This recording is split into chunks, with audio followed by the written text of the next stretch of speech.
Good morning. With the help of Hashem, we are learning Yerushalmi Trumais Perik Yud Aleph, Halacha Beis, and God willing, we'll start Halacha Gimel. We're learning today Daf Kuf Aleph, and we're starting 7 lines from the top of the Amid by the dot V'Tanechein. So, first of all, we just concluded the explanation of Rabbi Pirigoiri of Keisarin, explaining the sheet of Rabbi Eliezer, based on the rule of Rabbi Yishmael, that prat uklal hakoil bechlal. That when the Torah is speaking about mashkin, the Torah first uses the word mayim in that pasuk in Parsha Shmini. Then the Torah uses the words v'chol mashke. That's a prat uklal. And the words asher yeshasa, according to Rabbi Eliezer, is coming to exclude mashke seruach from the dinim of Tumah. So since Asher Yeshasa is learned for another limud, it doesn't allow you to make the prat uklal uprat. And if that would be the case, which is the opinion of Rabbi Yeshua / the Chachamim, then you would say that we followed the prat, which is mayim, and therefore Rabbi Yeshua says that all of the other mashkin, other than the 7 liquids, are completely excluded from the dinim of Tumah. In other words, this is important, that what we really have is a machlekes between Rabbi Eliezer and Rabbi Yeshua concerning mashkin seruchin. What happens if you have putrid liquids? Are they still called liquids? Are they susceptible to becoming tamei? Can they impart tumah or not? So we're learning that this is indeed the machlekes, and everyone agrees that the words asher ye'achel, Mikol ha'oichel asher ya'achel, that we learned yesterday in that same pasuk, that for sure excludes foods that are putrid, that are spoiled, that they are no longer considered foods. They, even if they were tummy, they are no longer considered tummy. So that is what we learned yesterday. We're going to begin today by learning a brisa that will corroborate, that will share the same approach b'shitas Rabbi Eliezer and Rabbi Yeshua.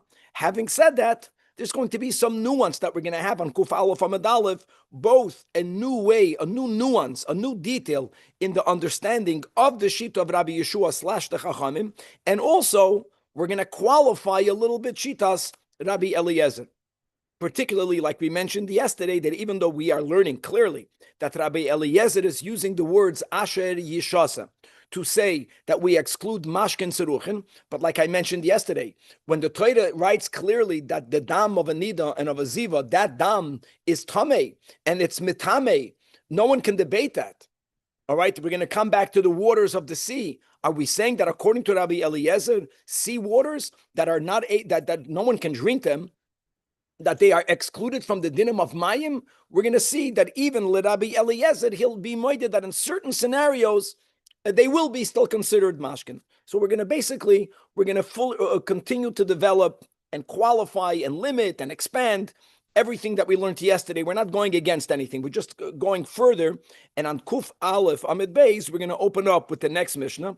The next Mishnah is going to tell us the rule that fruits or items that were designated both as truma or as ma'aser sheni, those fruits are not allowed to be turned into fruit juice.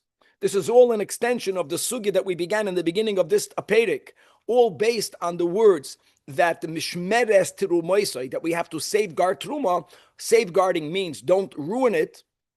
Turning a fruit into fruit juice, well, you have fruit juice, but the original fruit is completely destroyed through that process. And that act of destruction or of ruining, even though we're doing it for a purpose, is not allowed, with the only exception of olives and grapes. That olives and grapes that were designated as truma or ma'aser sheni are allowed to be made into juices. So now that the Mishnah begins by this klal that differentiates between olives and grapes and all of the other pedas, the Mishnah is going to enumerate other differences that we have between the juices of olives and grapes and all of the other fruit juices. And the final detail of the Mishnah seems to be not related, will be how much of the fruit is included in the kedusha of truma, or has the truma restrictions. Does the stem of a product that's designated as truma, Does the Kedusha go on the stem? And the Mishnah enumerates certain fruits, yeah, because they're soft and halachically edible, and most other fruits, not. Now, one of the things that we get from this topic, even though we mentioned already 2 daf ago, is that it seems like, and it is, that according to our Mishnah, beverages may not be designated nor brought as bikurim, with the exception of wine and oil. That's one of the differences. The problem will be on that presumption of our Mishnah, I'll repeat this when we begin the Gemara, is that there is a Mishnah Masechtes Chala that the Yerushalmi doesn't even quote. It just goes based on that understanding that there is a stira, and a Mishnah Masechtes Chala recounts a story where people brought wines and or oil as bikurim, and the Kohanim and the Beis HaMikdash didn't even accept that. So it sounds like that never are liquids allowed to be brought for bikurim. The Gemara is going to offer a resolution, and actually, we're going to find a brisa that says explicitly that you could bring wine and oil, and all of this will, that will be like it says in the Mishnah, and everything will be clarified in the Gemara. I think the final big topic that we will learn in the Gemara, which we won't be able to finish this whole sugya. We're going to leave in the middle of a topic, and that will be that the first topic of the Mishnah in Halacha Gimel is telling us that one is allowed to convert olives or grapes into their juices. It's not called an act of destruction to the olives, because the olives lechatchila are made for the oil. The grapes are halachically viewed as a product that was made for their wine. What the Gemara is going to quote is a braisa that will say, yeah, all of this is din Torah, but really there's going to be a machlokes tanoim, whether at times there is a rabbinic restriction, as we will see when we will learn the sugya. So that's the daf. Chavre, let's go inside. Daf Kuf Aleph, Amid Aleph again. We're going 7 lines from the top of the Amid, and we're beginning by learning a braisa that corroborates everything you learned yesterday from Rabbi Perigoidid Kesar. And Vitani Kain, and indeed this is what we learned. That when it says in Parsha Shemini, V'chol Mashke,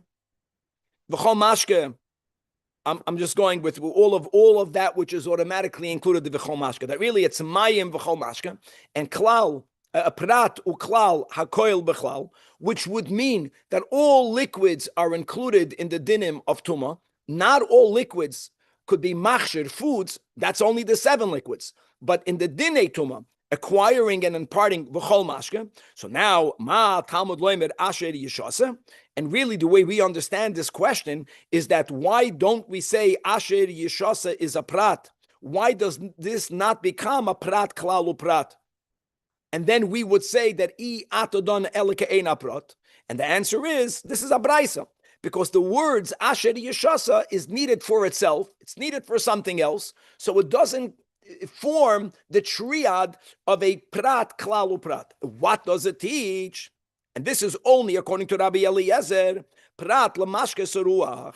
And as we learned yesterday, just like in this same pasuk, when the Torah writes mikol ha'oichel asher ye'ochel, the words asher ye'ochel are extra. Mikol ha'oichel asher ye'ochel lokula alma prat lo'oichlin seruchin or lo'oichel seruach. I forgot whatever was lashon yachad or rabim. That food, even if it's already tamei, according to many Rishonim, if it becomes no longer edible, it's no longer tamei, it's no longer food. The thing is no longer the same thing, so the same will be by mashkin. But who says that? That's only divrei Rabbi Eliezer. Now the Chachamim argue with him. And what we learned yesterday was, since the Chachamim / Rabbi Yeshua argue, since according to the Chachamim, even mashke seruach is included in the dinim of Tumah, and therefore you have a prat klalu prat, and therefore I atodon elike eina prat, and therefore other than the shivas mashkin yat shachadam, none of them are included in the dinim of Tumah. That's the way it was worded yesterday. We're going to have the same thing today, but from a little bit of a different angle. What's the different angle? And let me use the words of the Rashirilio, and then we'll read it inside. Whenever we say something is soruach, when something became spoiled, and I think we mentioned this yesterday. Remember, Chevra, sometimes soruach is defined that it's no longer edible to human beings. It's nifsal ma'achilas adam. Some others, and that will be really the way that Rashirilio understands the machlekes, really between Rabbi Eliezer and Rabbi Yeshua, is that theoretically everyone agrees that if something is spoiled, it's no longer an item. not food, not drink. But according to the Chachamim, it's not enough for something to be spoiled machilas adam. Suruach must mean it's even nifsal from animals. Now, I'm telling you a mitzias. Food could become spoiled on the level that no animals will eat it. Mashkin, it's amazing. Liquids, even if they are spoiled, even if they are putrid, there will be animals that will consume that liquid. You know, it's theoretically, if something is Suruach Machilas Behema, then theoretically, everyone would agree that it's no longer included in the dinam of Tumas Mashkin because it's not Mashkin. But there's no such a thing. Because since the standard of Saruach isn't only Achilas Adam, Achilas Behema, now I'm saying all that to get the words, Amrullah, the Chachamim, Rabbi Yeshua's the Chachamim, Ein Mashkin Yoitzin, Lo Yalidei Oifes, no matter how much mashkin are yoitzin here would mean spoiled, it's never going to be so spoiled that birds won't drink it or a cow won't drink it. They will. In other words, there's no such a thing as mashkin seruchen. That's an interesting way of wording it. And I just want to read that in the Rashidilyo on the top of the left column. Loy alidei parav, because other people learn a whole different shot. Loy alidei parav oifis koloimer. Harei ein haparos v'ha'oifis nimnoin milishtois mehen. They don't stop themselves from drinking even putrid waters. Hilkach kivin shaloi nifsalu min habehema umin ha'oifis. You can't say that they are nifsalim. So the Asher Yeshasa cannot be excluding them. Gewaldig. Because there is no such a thing as mashkin seruch. Okay, so bottom line is, like we finished yesterday, so aside of the machlokes whether other liquids are included in the dinam of tuma, we have a new machlokes. One is connected to the other. Is mashkin seruchin excluded? Forget about shar mashkin. Is mashkin seruchin excluded from dinei tuma? According to Rabbi Eliezer, yes, it's excluded. Asher Yeshasa, Prat, Lemashke Seruach. According to the Chachamim, it's not excluded. Now, Chavrai b'shem Rabbi Lazar, don't confuse that we were learning Rabbi Eliezer the Tana. This Rabbi Lazar now is an Amoira. And we're going to have two opinions what the Amoira Rabbi Lazar said.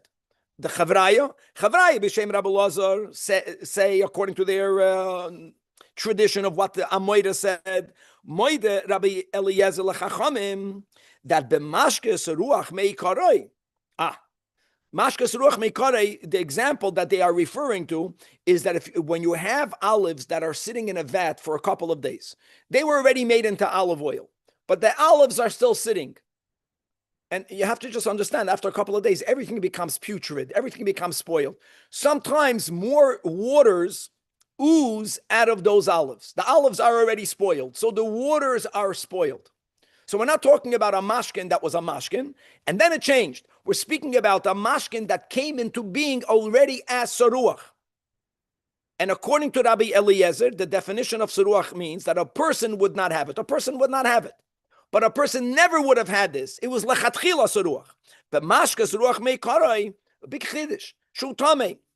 This is a very interesting way of looking at things. In other words, if something was mashkin and then it underwent a change, ligreyusa, it was drinkable, potable, and now it's no longer. That change makes it lose its status of mashkin. But if something never underwent a change, if it was lechatchila saruach, even Rabbi Eliezer will qualify this as mashkin. I can tell you right now. What will that explain? That will explain why, even according to Rabbi Eliezer, dam of a nida or of a zava is going to be tamei. The Torah says that. It's not edible. It was always that way. Zera, a tipa sarucha, has a level of tuma. We're going to go soon into the waters of the seas. They were always salty. But the way they're wording it is this is the logic. If something was better and it became worse, it will lose its status of mashkin. If something lechatchila was bad, now you would say, if it was lechatchila bad, it never got the status of mashkin. That's not what the Rabbi Lazar is saying. Saying, no, if it was always that way, you can still call it mashkin. Now, asks the Gemara on this version of what Rabbi Lazar says, v'hataninon, But however, we learned regarding this topic, or thinking about the olive water, it's called the moihal, that oozes out of olives after they are in a vat for a few days. But did we not learn in the Mishnah, hamoyel hayoytze mehen, fakert Rabbi Eliezer mitayr, vechachamim mitamim. In other words, there is a Mishnah that befedish says, b'shem Rabbi Eliezer, that no, same thing, we're just being consistent, that if something is soruach, it doesn't have the status of mashkin. So you're wrong. Now, this is very difficult because we're not quoting a Braisa. This is a Mishnah. And how did the Chavraya not know? They all knew the Mishnayos, and I don't know how they resolve it. But the Gemara, because of this, it looks like they reject this whole version of Chavraya b'shem Rabbi Lazar, and we quote Rabbi Ila. There was something said, but it was misquoted. That's the way it sounds over here. Rabbi Ila b'shem the Amoyda Rabbi Lazar, that he was Moida. Moida Rabbi Eliezer lechachamim only b'mei yam hagadol. Only that.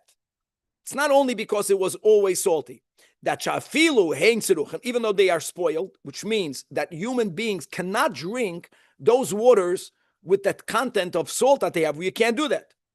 They will they have a status of mashkin, but that's not a svara. That's a pasuk, because hatoira koira oisa mayim. As it says, Ula mikvei hamayim koreyamim. This is in the creation. So that's something unique. Now, I want to say the following. The same logic that since the Torah calls it mikvei hamayim koreyamim, it's not the same, but it's the same. The fact that the Torah says that the dam of anida is mitame, is tame, and mitame, so that's an exception that the Torah made. In other words, L'kula Alma, even according to Rabbi Eliezer, Dam Nida, Dam Ziva, Zera, and the waters of the seas, they are Tameh, even though it's Mashka Seruach. The only question is why. Okay. Now the Gemara says weiter. We're going back to the Tana Rabbi Eliezer, and he learned it from the Prat Uklal. And now we know the end of that sentence, Hakoel Bechlal. So says the Gemara, Rabbi Yaakov Bar Zavdi, in the name of Rabbi Abo, says that Moida, another Moida, Rabbi Eliezer lechachamim, another Moida. B'mei tiradin u'b'mei shulakos, when you have water in which beets or other vegetables were cooked. This is not the waters that we were talking about in the Mishnah. In the Mishnah, we were speaking about mashkin, like mei peiros, which, by the way, also means vegetables. That means you take an apple and you squeeze the apple, and the liquid that you have was in the apple, was part of the apple. You take a vegetable, you put it in all of these machines that many of our wives have, and that's it. And what remains is mamash eitz ba'alma, and everything becomes the juicers. That's what Rabbi Eliezer was saying. That those mashkin, that hakoil b'chlal, they're the mashkin, they can become tamei. This, what we're speaking right now is, you have water. Water. The water had in it beets put in, and you cooked it, which means that the taste of the vegetables fully went into the water. It's amazing. Now, mayim is one of the shivas hamashkin. Doesn't matter. That since the taste of the tradin or the other vegetables went into the waters, it changes the status of the waters. Again, it's a change. Once something undergoes a change, its status, its halachic status changes as well. She'enon machshirin. That's a huge statement. That's a huge limitation b'shitas Rabbi Eliezer. And now we're going to also make a certain qualification b'shitas Rabbi Yeshua.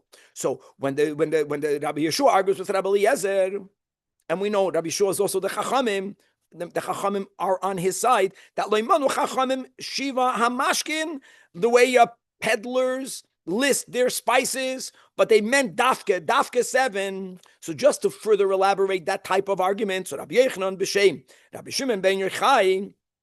If a person is going to tell you that really there are shmoina mashkin hein, that there are 8, there are not 7. The Chachamim said 7. They were not precise. Can be. Sometimes the Chachamim give a number, and they excluded a couple of scenarios, and they didn't count it. Not always must it mean that if they enumerate something that there isn't any more. right? Tana v'shir, my shir, the high shir. We have sometimes they left. In this case, in the Shivas Hamashkin, they did not leave anything out of it. There's only 7. Why is that? And if someone is going to say maybe they said 7, it doesn't have to be 7. It can be 8. It can be 10. It can be others. No, it can be. Why not? Emerloi, tell him if. See, the challenge of the Shivas Hamashkin is that 2 of them are very similar. Hal and Mayim are very similar. And the fact that the Chachamim counted them as separate items, that is only to be made sense when they wanted to give you the exact number. If they're not being concise, if it doesn't bother them, as it doesn't in many other cases, when they give a number, it doesn't mean that number is the exclusive. There's a number and there's others. Then why would they squeeze 2 that are similar and separate them, count them into 1? They should have said there's 6. There's dew and there's water. Okay, so there's 7, or so there's 8. The fact since Harei Talumayim, that from one angle of looking at it, they should be considered min echad. So why did the Chachamim not group them together? Why did they count them as 2? They did it to show to you that in this case, when they said 7, they meant 7 and not anything else. Ilu havalon choyran, which is a choyran acher, another one, then loy minone, then they wouldn't have given the count of 7. But they did give the count of 7. So therefore, 7 and nothing else. Now, Rabbi Eliezer's answer to this, don't forget, Rabbi Eliezer is also in agreement that as far as the dinim of being machshir foods, there are only 7. That's important. Elamah, the real machlokes is like we mentioned, whether the other dinim of tumentara include the chol mashke or not. And with this we conclude our sugya of the machlokes Rabbi Eliezer and the Chachamim. And for those who just walked in now, Bashgacha Pratis on time, so you're coming to a new topic, and we're starting on Daf Kuf Aleph Amid Beis, continuing with the same theme that we had in the beginning of this Perek, that when the Torah commands to the Kohanim that they have to safeguard my trumos, part of the safeguarding means that they're not allowed to ruin it or destroy it. Now that sounds like a very simple rule, but let's not so simple but not so simple, like everything else in life. So now the question is, are you allowed to take a fruit that was turned into truma, that was designated as truma? Can you turn it into juice? You're doing it because you want to consume it that way. The problem is that the fruit itself is downgraded, ruined, right? You make it undergo a change. Are you allowed to do that? So the Mishnah here differentiates between grapes and olives. You are lechatchila, according to our Mishnah, if you have grapes that were designated as truma, we're not talking about a person who designated truma from wine. We're talking about someone who designated grapes as truma, olives as truma. You lechatchila can turn them into oil and wine. Masha'enkin here says the Mishnah, ein oisin tumarim devash.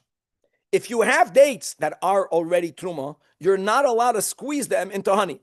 And if you have apples that were designated as truma, you cannot turn them into apple cider. Right? As we already mentioned, I think it was in last Mishnah or 2 Mishnayos ago, we're speaking about the winter grapes that do not fully mature. They have to be picked in winter because if they're going to stay on the trees, they're going to freeze over. And because of their inferior quality, they were normally not made into wine, they were made into vinegar. And that's the meaning of Sisvani. In other words, no one is going to eat it. That's a chiddush. No one is going to eat these grapes. Their function is to make them into chaymitz. You're not allowed to do that. You have to eat them because you're ruining the grape. And the same is true v'sha'ar kol ha'peiros, that the rule is ein mishanin oisa mibriyasim. If they were already designated as truma, and the same is with Meiser Sheni. Now, by Meiser Sheni, there's one big exception, and that is that it was very common for people to redeem their Meiser Sheni, as we will learn in Masechtas Meiser Sheni. Once you redeemed the original product, you can do whatever you want with it. But we're speaking about when it still is imbued with Kedusha of Meiser Sheni. Part of the mitzvah of safeguarding it is do not turn it into fruit juice. Again, a big machlokes rishonim, whether this is an objective or whether elo zeisem v'anovim bilvad. The exception is zeisem v'anovim. The machlokes rishonim is whether this is a Torah objective, no matter when and where you live. the Torah views objectively that Zaysim and Anavim were created by God for them to turn into oil and wine. And even if you designated the Zaysim as Truma, turning that into olive oil is not considered the downgrade. You're furthering its development. The final development is now that it's oil. Is that objective or is that subjective to time and place? And even if you're not going to change the rules of Zaysim and Anavim, like we mentioned yesterday with oranges, many are of the opinion that if we're living at a time and in a place in the world where the main purpose of oranges is for them to turn into orange juice, then maybe you will be allowed to do it. Same reason why by Zaysim and Anavim you are allowed. But that's a big debate. Zaysim and Anavim, just for the record, Zaysim and Anavim, when there's a pasuk in Parshas Re'eh, there's a pasuk in Parshas Koirach, in which the Torah writes, and these are the words, that Kol Chalev, the choicest part of Yitzar is oil.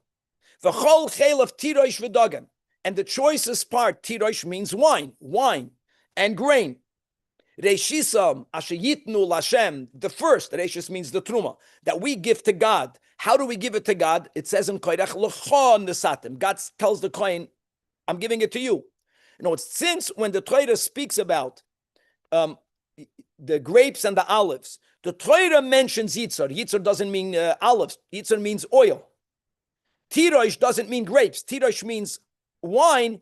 So let's go with the pasuk. So that's a pasuk. Let's go that it's only that. Since there, by Truma, the Torah explicitly speaks about the juice, you can turn it into juice. By all other items, the Torah doesn't speak about juices. According to many of the Shainim, you're not even chayiv to tithe it. It doesn't matter. But when the Chachamim were masakin something, is ke'eng doiraisa.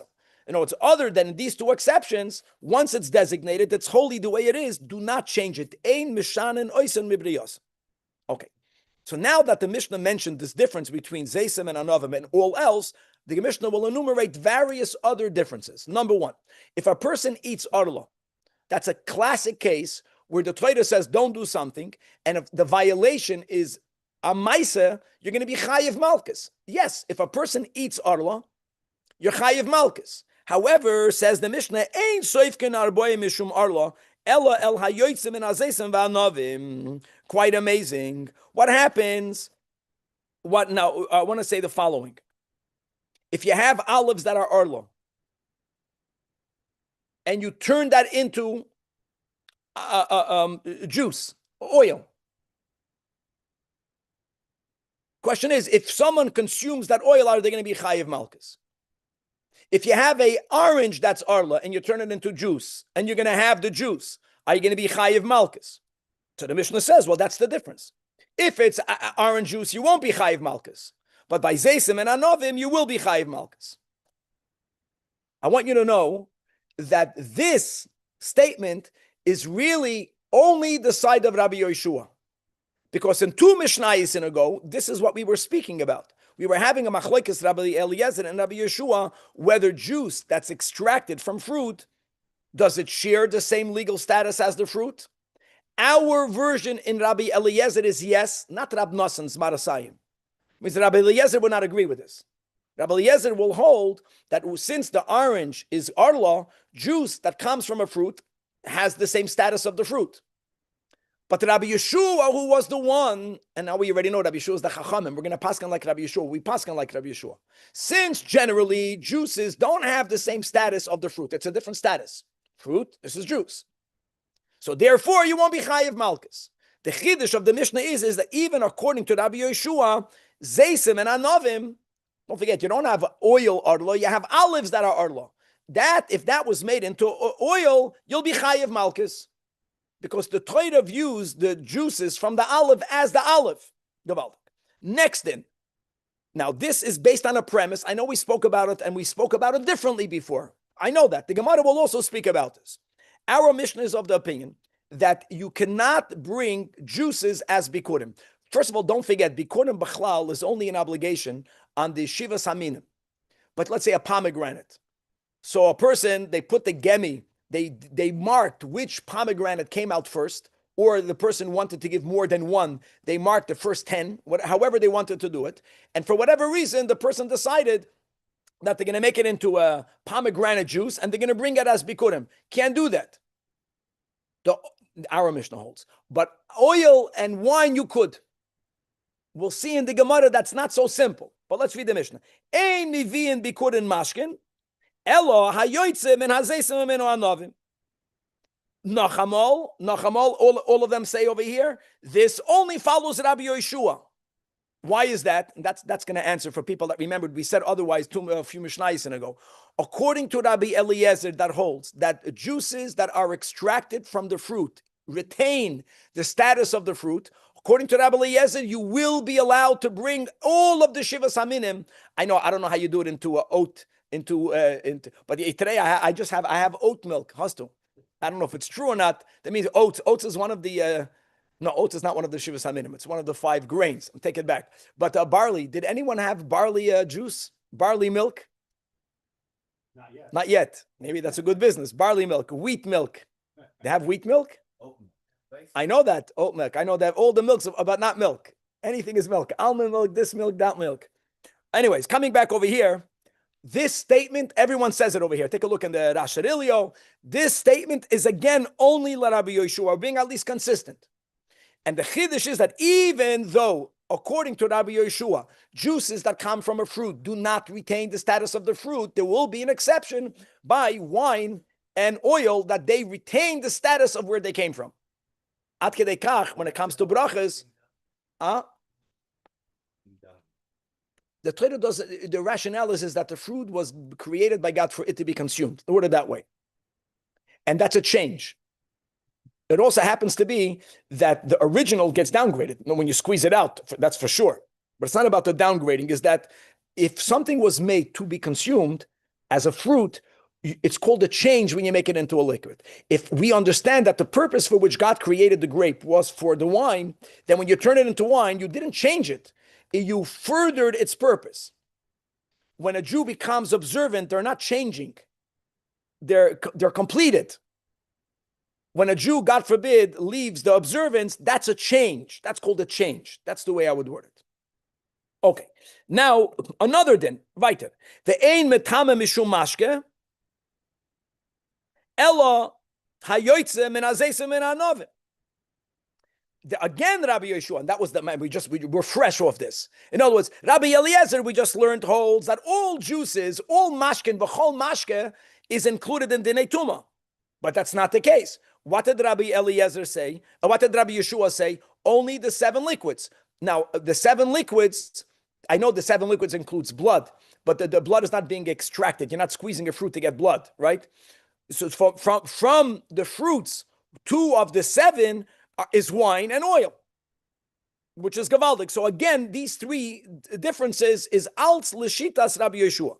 Now will come the only statement that will be even according to Rabbi Eliezer. Doesn't bother me. Rabbi is paskening like Rabbi Yeshua. If it happens to be that Rabbi Eliezer agrees, is noch besser.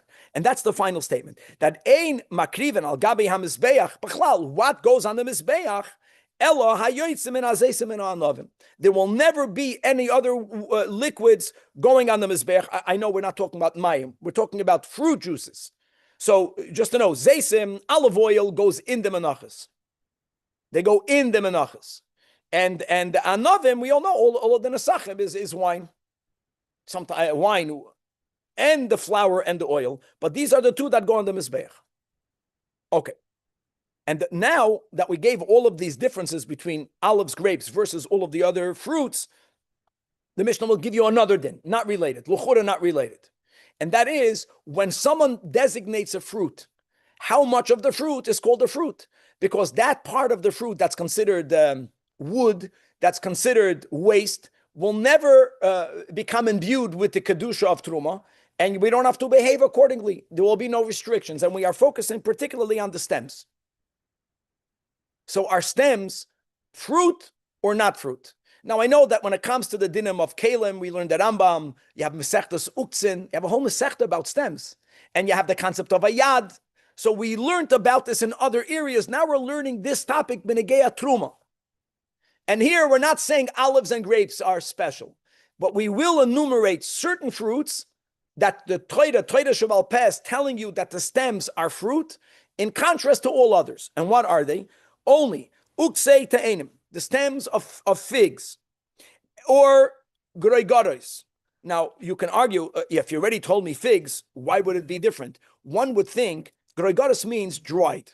So one will think that when you dry it out, maybe the stem, prior to drying out the fig, has a bissel more moisture.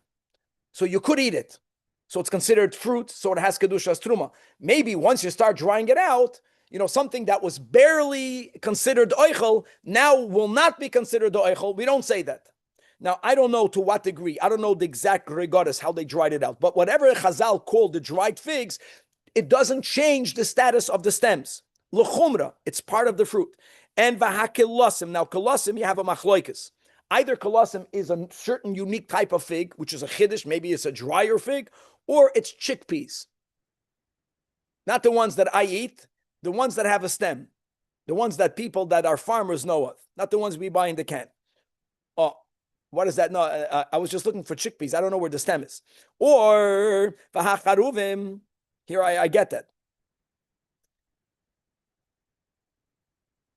Now,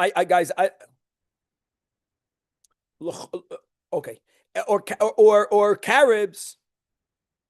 I don't know if it means the ukats of a carob. I think that's what it means the whole time. And for those of us who know that carobs in Yiddish bakzer, it's not that edible. It's not that geschmack. It depends to the person. And maybe the stems are already everyone sweet, has a novelty. Weird texture, but sweet. Yeah, it tastes good. It tastes great. Okay, convince yourself. So asurim lezarim. In other words, all of these are asur. In other words, they are imbued with the kedusha of truma. The Mishnah is mentioning that which takes the least amount of space. In other words, these are soft enough. Let's go. Since it's soft enough, since it could be eaten with the fruit. I don't think people eat them on their own. But since they are eaten, or they could be eaten halachically with the fruit, so they're considered fruit. All other stems are not as soft, are not halachically eaten together with the fruits, and therefore they are not regarded as part of the fruit. Simple. Rabbi, what about kerelech? What about the kerelech? How do you say it in English? Speaking about the seeds of the charuvim, we what you spit them? I'm trying to remember. We ate them or we spat them? Not just the charuvim, all of the seeds. Also, by the charuvim, Rabbi, there is the tip on top that you cut off. It's like a little stem. So Shlem is asking. I'm sure there'll be a Mishnah about this. Let's keep on learning. And does anyone remember from the Rambam? I'm sure this is a straightforward Mishnah in the Rambam. Whether the seeds, not the seeds of a fig, the seeds of an apple. Seeds of an apple, someone told me, is poison. I ate them, I'm still alive. Maybe it's God's grace, I don't know. It's for sure God's grace regard. Okay, this has to be a Mishnah, your question, Shlomo. Let's go. Now, again, you have to love the Yerushalmi, and we're lucky, we're spoiled. It's being spoon-fed to us, but there's a problem with the Mishnah. No, it's this rule of Bikurim. That's what the Gemara is beginning. That our Mishnah says, we already mentioned, according to Rabbi Eliezer, we already learned this before. We're not going to Rabbi Eliezer, we're going to Rabbi Yeshua. That if someone chose to bring juices, whichever one of the Shivas Haminim, that you can turn into juice, someone designated Bikurim, they turned it into juice, they want to bring it to the Beis HaMikdash. So our Mishnah says you can't, but Zeisem and Anovim you could. There is a Mishnah in Masechtas Chala that actually relates of a Maisa, that there was someone or someones that they brought either wine or oil or both. They brought them as Bikurim, and the Kohanim and the Beis HaMikdash rejected it. In other words, there is a stira between Trumois and Chala. And the Gemara right away goes into the answer. It's like Chumash Rashi, right away to the answer. So Rabbi Ila, in the name of Rabbi Lazar Da'amoira, again, the third time today, he says, in Keni Masnisa, yes, this is the way you'll understand the Mishnah. That what? That oisin bikurin mashkin. It's a whole new understanding of the Mishnah. You misunderstood the Mishnah. Our Mishnah is not talking about whether you can bring oil and wine. No, we know from Masechtas Chala. Even though the words of the Mishnah gave us that understanding, it can't be that because it's a stira. What is our Mishnah talking about? Whole new din. Once the kohen received the bikurim, it's a whole new understanding. The kohen got the grapes. The kohen got the pomegranate. The kohen got the dates. Is the kohen, after receiving the bikurim, is he allowed to turn it into juice? That's what the Mishnah is talking about. So bringing it, Masechtas Chala, never juice. You got to bring the grapes. Remember that Rambam told you how they organized the basket? I remember that. The outermost was the grapes. They would hang over. Then they would put birds. Now, how they kept the birds on the basket? If I would know how to catch a bird, I would know how to keep it on the basket. I don't know how they did that. But they would put, it was a gavaldik. The birds was like spices. It was not part of the bikurim. So ein oisin, not mevian, ein oisin bikurim mashkin, elo hayoytzim and azesim and anovim. Amazing, amazing. Vafilu mishezochu behem ba'olim. In other words, our Mishnah is speaking about the kohen already got it, not the Beis Hamikdash turning it into before they divided it amongst the kohanim. They gave it out to the recipients. And there the Mishnah says that only Zaysim and Anovim are allowed to be made into oil and wine and to the exclusion of all of the other of the Bikurim. That will be a great resolution. Problem is it doesn't work. So says the Gemara, again, you're telling me you're siding with the Mishnah in Masechtas Chala to the point that you are reinterpreting our Mishnah. But it doesn't help you. Why does it not help you? Because I have a Braisa. And what does it say in the Braisa? V'hatani, that darach bikurim mashke lahavion. See, the Braisa is always more elaborate. It's more verbal. If some balabas, before bringing the bikurim, decided instead of bringing bikurim like everyone else, he'll spice it up, and he's going to make it into liquid. Minayin sheyavai. How do you know that you are allowed to do it? Now, it doesn't mean all of the fruits. It means, obviously, it can only mean the olives and the grapes. How do you know you could? Talmud loimer tavi. Now there is a machlokes Bavli in Yerushalmi. It's getting late. What is the tavi? I'll cut to the chase. There's a pasuk in that you can look in the Torah Ora Shalom in Kisavai. Okay, the Gabbai Bar Mitzvah Parsha. It says v'lakachta mereishis kol pri ha'adama asher tavi me'artzecha. So what are you bringing? Pri. Pri means the fruit, which means the way it grew by God. And then you have another pasuk in Parshas Mishpatim that we all know because it's written a few times. And what does the pasuk write? Reishis bikurei ad mascha tavi beis Hashem alekecha loisevasha gali b'chalavimai. Reishis bikurei ad mascha, not reishis pri. That's the diuk of the Yerushalmi. That since it says in Parshas Mishpatim, tavi, that's the tavi without pri. That's a raya. So why pri? Why not pri? When it comes to 5 out of the 7, it has to be pri. You're not allowed to make it into liquid. But in Parshas Mishpatim, it just says tavi. That is to hint. That's the hook for the Torah Shebal Peh that grapes and olives are allowed to be made into juices, oil and wine, and you can bring that to the Beis Hamikdash as bikurim. So you forget about the way we try to fartaich the Mishnah. So we got a problem regardless. Forget about our Mishnah. The Braisa and Masechtas Chala are in contradiction, and the resolution will allow us to go back to the original pshat. And what's the resolution? We have 2 more minutes. Taman over there in the Braisa is Mishalakt and Mishar Shoyin Alman Askein. Has to do with what was the intention of the owner when he harvested the product. That when he harvested the product, he had in mind lechatchila, I'm harvesting the grapes to turn them into wine. You are allowed to do it. If you harvest the pomegranate bekavana to turn it into juice, it won't help you. You're never allowed to do it. But if lechatchila, when you harvested that item, your intention was to turn it into its juice, that's the braisa. And by the way, that can be the pshat in our Mishnah also. Our Mishnah is speaking about lechatchila bringing wine and oil. When you harvested the mother fruit, it was lechatchila done with that kavana. But Ramhachi here, meaning a Masechtas Chala, is b'shaloi lekatan mishara shoyin al manaskein. You harvested it to keep it as fruit. Since that was your intent, it's amazing how the intent of the owner, the harvester, determines what it's meant to be. Okay. No, he has to be honest. He'll say himself. They don't have to. He's talking about the story. Very good. So very good. In Masechtas Chala, the Mishnah is actually not telling you a din. Masechtas Chala is a story that there was a person, and he came and he brought olive oil, And they didn't accept it. I'm sure they asked him. It must have been that they asked him, when you harvested the olives, what was your kavanah? He says, I didn't think about anything. I didn't think to turn it into oil when I harvested it.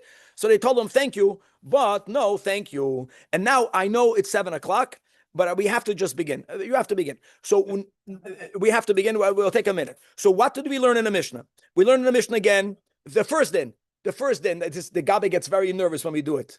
And he gets back at me in his ways, but I'm getting back at him in my way. That you are allowed to convert the olives and the grapes. You have olives and grapes, truma, can you make them into oil, wine? Yeah, because you're not degrading the fruit. The fruit was made for that.